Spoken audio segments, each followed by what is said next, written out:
This is the story of two teams. They were once seen as perhaps brothers. One little brother, one older brother. Predators being the older one and Tigers being the little one. Both trying so hard for one goal, one real dream to be a reality. Both were trying to get into the International 2018. They are trying to represent the Filipino pride, the Pinoy pride, as well as millions of other Southeast Asian Dota fans. In this episode, Crystalis Dota presents a highlight of the open qualifiers that took place. Particularly, we will look at a legendary game, Game 3 between TNC Tigers versus TNC Predators. So, this episode has a little bit of action, a bit of details, a bit of sadness, a bit of drama, and some bright hope. I hope you guys can enjoy this episode, and if you want, you can subscribe to Crystalis Dota.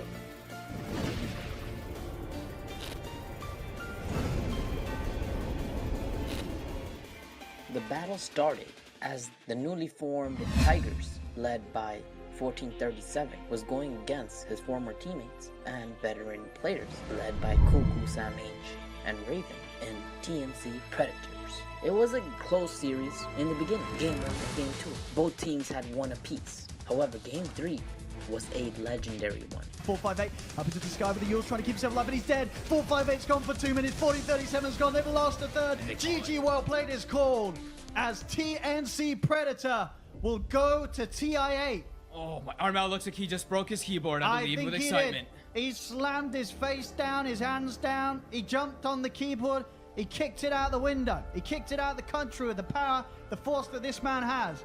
After winning this game, TNC Predator, they can't quite believe it. In a game that it looked like they had lost, they swing it back. You see, there are some games you tend to easily forget. And then there are those that you can never, ever forget. This is the latter. This one you cannot forget. It's way in. He's got the song. He can't make it there, or maybe he can.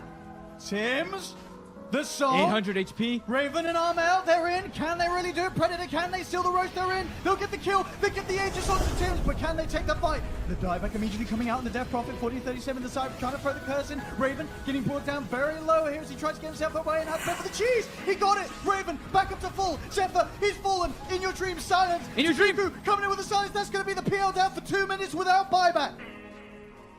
TNC Predator. Tims with the best song the Predators ever heard. Also, before I get into this, I'm going to give you another sub-story. During the TNC versus Predators Game 3, there were many Twitch streamers that were showcasing this game. Beyond the Summit would go down due to internet problems. For a brief moment, 30,000 viewers from all over the world joined the Pinoy Twitch Dota. It was epic because they got such a huge flood of people, it just became a shocking scene. Here's a little taste of it. What a comeback coming from TNC! It's fairly frustrating though, because in theory we have the best ISP, which is Zigo. Don't call them out generally, SPM. no, I am, because generally they're the most stable one, but they're still not good enough. So it's very frustrating. I'm sure some intern just turned the internet off by accident or something. It was like, I'll do this for laugh, and they weren't very funny interns, so don't turn the internet off, please, thank you. This game was the highlight of the entire Southeast Asian Open qualifiers. So let me tell you a bit of the real battle. What happened? In the game, TNC Tigers were blitzing the Predators. Predators had to fall back in a shell. They were playing defensive. So because of the blitz, they were getting Hail Married every single time. That means Tigers were throwing everything. They were scratching, they're biting, they're throwing all their skills, their combinations, everything. And everything was working. Predators had to fall back and play super defensively. They had to endure for the late game. And that's what they did. The net, the TP cancel, K held down. TNC Predator, they'll find him. They keep the middle racks alive, and they do push Tigers back.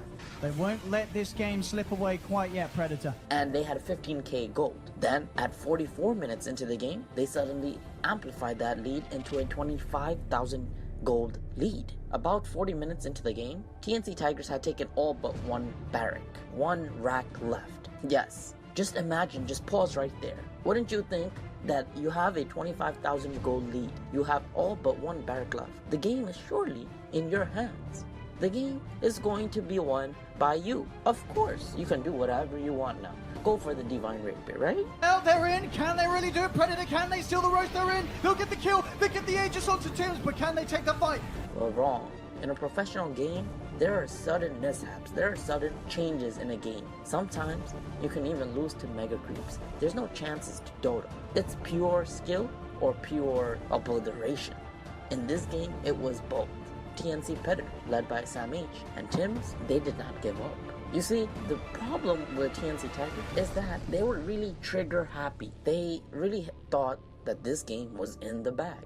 Coming into the pit and keeping their TI8 dreams alive against the Tigers. And because of that, they started to constantly throw the game. They kept on rushing for the last barrack and kept dying. And when you keep feeding the gold, suddenly the 25,000k gold lead, it withers down. It goes down and down. Eventually, a legendary play at the Roche pit by Tims. After this fight, the momentum shifts over to the Predators. And now, the Tigers are the ones being hunted. Before, it seemed like Predator had a hard time dealing with the backlines.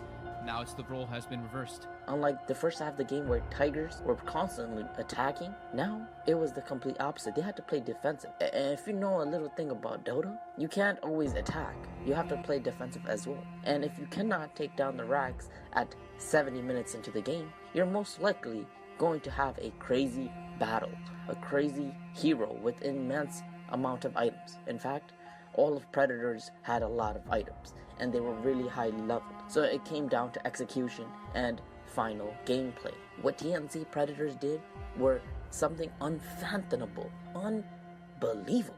In fact, they not only come back against the 25k gold lead, they turn the tide. Eventually, they get mega creeps and win the game. 458 up into the sky with the Yules trying to keep himself alive, but he's dead. 458's gone for 2 minutes. 4037's gone. They've lost a third. GG, well played is called. Also, as a side note, it's a very interesting lesson for both TNC teams. Whenever you have a long, grueling match, it becomes more than a regular game. It becomes a game of mental fortitude. How strong you are in the long run. How well you can maintain your structure, your stability, and your way of thinking. You see, if you have a clear mind, especially going into the late game scenario, you're able to execute better and have better outcomes in the fights. This is very, very important. TNC Tigers failed in the mental aspect. Although they had a great lineup and highly skilled players, their mental fortitude was lacking, and thus they could not eliminate or go over the hump. They could not remove their enemy. They could not take down their big brother known as TNC Predators. And you know, it's obviously going to be hard for them at the moment to sort of think about the positives. Now talk about a shock. Imagine that. Talk about how TNC Tigers must be feeling. It was truly devastating as the Tigers tried with all their might to win. They tried and tried, they pushed and they pushed. They went ham, they sacrificed everything, every bit of gold they could just to take the last racks, but they couldn't. They tried. This is where the constant throws became clearly evident. It was clear that TNC Tigers felt threatened by Predators, especially against their heroes. The late game, they could not take the game even late, so they just kept sacrificing. And then the huge gold swing happens. This is the moment where Tims from TNC Predators makes history. Tims, the song. 800 HP. He made a clutch sleep by Naga Siren at the pit, and from a 17k gold deficit, Predators cut it down to 7k. Due to Naga Siren's sudden impact into the game, the Predators would take control of the game. Eventually, the game would become too far for Tigers to come back from. And Tims, you gotta give it to Tims. The sleep around the sleep into the pit, that was, there's no way that anybody else can be even voted for MVP by any means, no matter how good any of the plays were, because that is literally what just got them back in the game entirely. Damn. As that, you can't spell Tims without TI. He did it. He made it there. He made it there for the boys, TNC Predators. Of course, TNC Tigers getting so close. They could have almost tasted the opportunity of getting to TI. Despite this, TNC Tigers had an admirable run. This is a shock to their mental state of mind, and this is a heavy loss. Imagine you are one game short from entering the TI8, the International of 2018. How would you feel? Tigers are probably going to be really upset. This is one of those games where you go back and you're gonna nitpick, right? You're gonna be like, why'd you buy back there? Why'd you go for this play, right? And people are gonna be a bit upset. Yeah. Emotions are gonna be high. They fought hard, but some small mistakes really costed them for this one. Predator were able to come back with such a strong force. Absolutely. Yes, TNC Tigers are feeling very, very sad right now. They just lost a chance to make history in Dota, to make a legacy perhaps. You might not even ever see this team again. Yes, they tried so hard, but they were not triumphant. However, let's try to look at something on the bright side. Both TNC and Fnatic have qualified through the open brackets into the TI8. Predators will represent the Pinoy pride of Southeast Asia, along with millions of other Dota fans. Now, TI8 is coming, and it's like a storm. It cannot be stopped. How will Southeast Asians do? How will they perform? Can Mineski, Fnatic, and TNC Predators make the Southeast Asian pride a reality? Will they put a dent in the Dota world? Can they even pull an upset and win the entire international? We have not seen a Southeast Asian team come on top. This is possible.